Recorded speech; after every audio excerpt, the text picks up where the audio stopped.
अस्सलाम वालेकुम। आशा करती हूँ कि आप सभी स्वस्थ होंगे। बच्चों, आप सब जानते होंगे हमारे देश में भिन्न भिन्न धर्म को मानने वाले लोग रहते हैं और उनकी वेशभूषाएं अलग हैं, पहनावा अलग है। हमारे देश में इसी प्रकार से बहुत सारी भाषाएं भी बोली जाती है, जैसे अंग्रेजी, कन्नड़, तमिल, उर्दू और हिंदी इत्यादि। बच्चों, हिंदी को हमारे देश की राष्ट्रभाषा भी कहा जाता है। हिंदी बहुत सरल भाषा है जिसे कोई आसानी के साथ समझा जा सकता है। तो बच्चों, आज हम हमारी इस कक्षा में हिंदी भाषा को सीखेंगे। हर भाषा के कुछ नियम होते हैं जिनके उपयोग से वार्तालाप यानी बच्चों बातचीत करने में सुंदरता दिखती है। तो बच्चों, आज हम हिंदी विषय की शुरुआत करते हैं सेतु अभ्यास से यानी ब्रिज कोड से। वर्णमाला और व्यंजन से शुरुआत करेंगे। तो बच्चों, वर्ण यानी लेटर, वर्णमाला वर्ण यानी लेटर। जैसे कि बच्चों आप सभी को जानते हैं कि जैसे एक मोती को धागे में पिरोने से एक सुंदर सी माला होती है, वैसे ही एक एक अक्षर यानी एक एक अक्षरों को एक धागे में पिरोने से, एक जगह इकट्ठा करने से एक सुंदर सी माला होती है, उसको हम लोग कहते हैं वर्णमाला। जैसे बच्चों एक एक अक्षर जोड़ने से जैसे कि माला बनती है, एक समूह बनता है, उसको वर्णमाला कहते हैं। जैसे कि एक एक नए अक्षर जोड़ने से एक नया शब्द बनता है, तो शब्दों के समूह से हम लोगों को नए नए शब्द मिलते हैं। तो इससे हम लोगों को इस समूह को यानी इन अक्षरों के समूह को वर्णमाला कहते हैं। वर्णमाला यानी आ से हा तक के अक्षरों को वर्णमाला कहते हैं।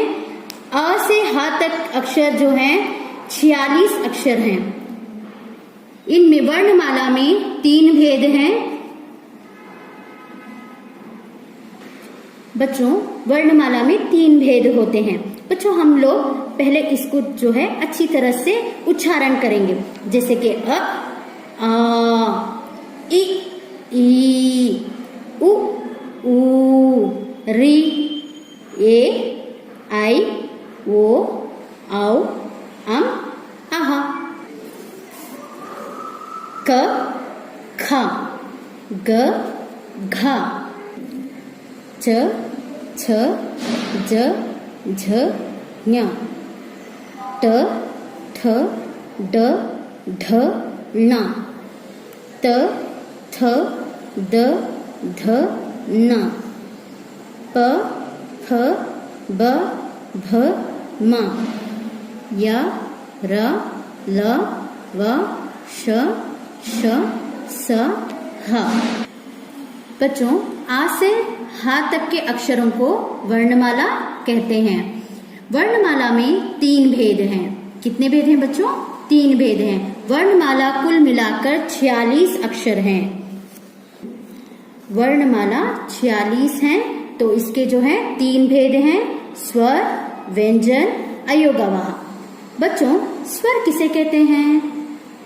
हाँ, स्वर जो है स्वतंत्रता से उच्चारण करने वाले अक्षरों को स्वर कहते हैं, यानी इंडिविजुअली जो प्रोनाउंस करते हैं उन अक्षरों को स्वर कहते हैं। जैसे कि अ, आ, इ, ई, उ, ऊ, रि, ए, आई, ओ, औ।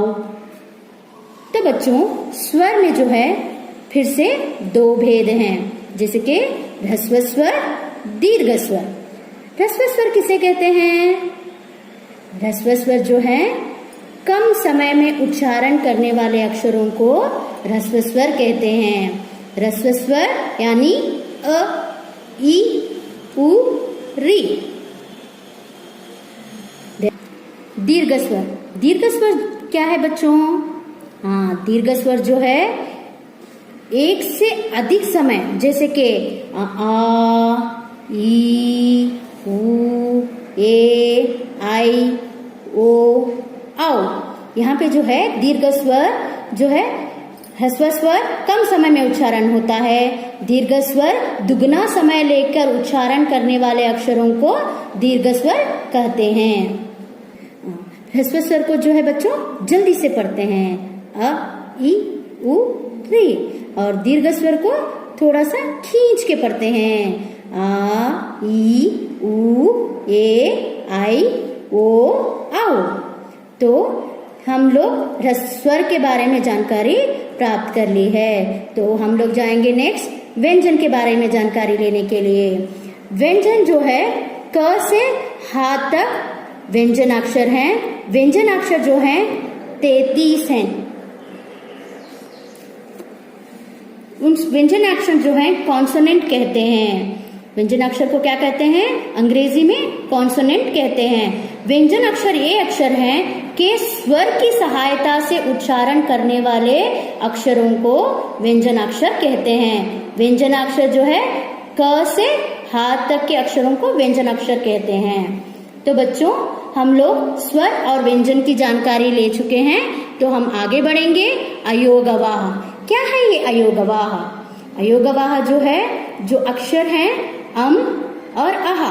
अम यानी अनुस्वर, अहा यानी विसर्ग। अनुस्वर, अम यानी अनुस्वर। क्या है ये अनुस्वर? इसका उच्चारण नासिक से होता है। स्वरों के समान इसकी मात्रा भी वर्णों पर लगाई जाती है। अहा यानी अनुस्वार, अहा विसर्ग। क्या है ये विसर्ग? इसका उच्चारण आधे ह की भांति होता है। स्वर के समान इसकी मात्रा व्यंजन पर लगाई जाती है। अहा विसर्ग। अच्छा बच्चों, अम यानी अनुस्वर, अहा यानी विसर्ग। बच्चों, अयोगवाह में जो है 2 अक्षर हैं, अम और अहा। जैसे कि मैंने आप लोगों को डेफिनेशन बताया था, तो उसमें से अभी आपको बहुत आसानी से बताऊंगी। जैसे कि आप लोग अरबी पढ़ते हैं, अरबी भाषा का ज्ञान ले चुके हैं, तो अरबी भाषा में जो है नाक में छुपाकर पढ़ने वाले अक्षर को जो है इख्फा कहते हैं। तो उसी भांति आप जिस अक्षर पर भी अनुस्वार लगाया जाए उसकी आवाज नाक से निकलती है, यानी म, त। जैसे बच्चों एग्जाम उदाहरण है, जंगल, ज पर अनुस्वार है, मंगल, मा पर अनुस्वार है। जो नाक से निकलने वाले अक्षरों को अनुस्वार। अहा यानी विसर्ग। इसका उच्चारण अर्ध हा की भांति होता है। जैसे कि इसका उच्चारण जो है आधे हा की यानी जैसे होता है। स्वर के समान इसकी मात्रा व्यंजन पर लगाई जाती है। जैसे व्यंजन पर अलग अलग मात्राएं लगाई जाती हैं, वैसे ही विसर्ग की मात्रा जिस व्यंजन के आगे विसर्ग की मात्रा लगाई जाएगी उसको पढ़ते समय ह की आवाज भी साथ में जुड़ेगी। जैसे त के आगे विसर्ग हो तो तह, म के आगे विसर्ग हो तो मह, न के आगे विसर्ग हो तो न। बच्चों, अयोगवाह यानी अम और अहा। वर्णमाला में 3 भेद हैं, स्वर, व्यंजन, अयोगवाह। बच्चों, स्वर, व्यंजन, अयोगवाह की आप लोगों ने जानकारी ली है। मैं सोचती हूँ कि आप लोग अच्छी तरह से इन वर्णमाला और उसके भेदों के बारे में जानकारी ले चुके हैं। बच्चों, आप लोगों ने इसकी तो तीनों, जैसे कि वर्णमाला में 3 भेद हैं, इसकी जानकारी प्राप्त कर ली है। बच्चों, ये जो है बेसिक है, तो इसके बारे में आप लोगों को अच्छी तरह से मालूम हो गया, समझ में आ गया है, तो हम जो है अगला जो है व्याकरण समझ पाएंगे। तो आप लोग जो है वर्णमाला और वर्णमाला के जो भेद हैं उसको अच्छी तरह से समझना होगा। पहले ये बताना है, संयुक्ताक्षर जब आधा व्यंजन किसी अन्य पूर्ण व्यंजन के साथ जोड़ा जाता है तो उनके संयोग से प्राप्त हुए नए वर्णों को संयुक्ताक्षर कहते हैं। संयुक्ताक्षर इसमें श, त्र, ज्ञ, क्ष। बच्चों ये 4 जो अक्षर हैं इसे संयुक्ताक्षर कहते हैं। ये कैसे हुआ संयुक्ताक्षर?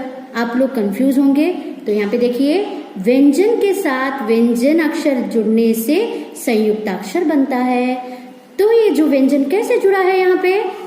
क, यहाँ पे पूरा का नहीं बोलना है, क बोलना है, क्योंकि क के जो नीचे जो है लाइन आई है इसको हलंत कहते हैं। जब ये हलंत लग जाए किसी व्यंजन अक्षर पर तो इसको अर्ध पढ़ेंगे, आधा पढ़ेंगे, जैसे कि क प्लस श, क्ष।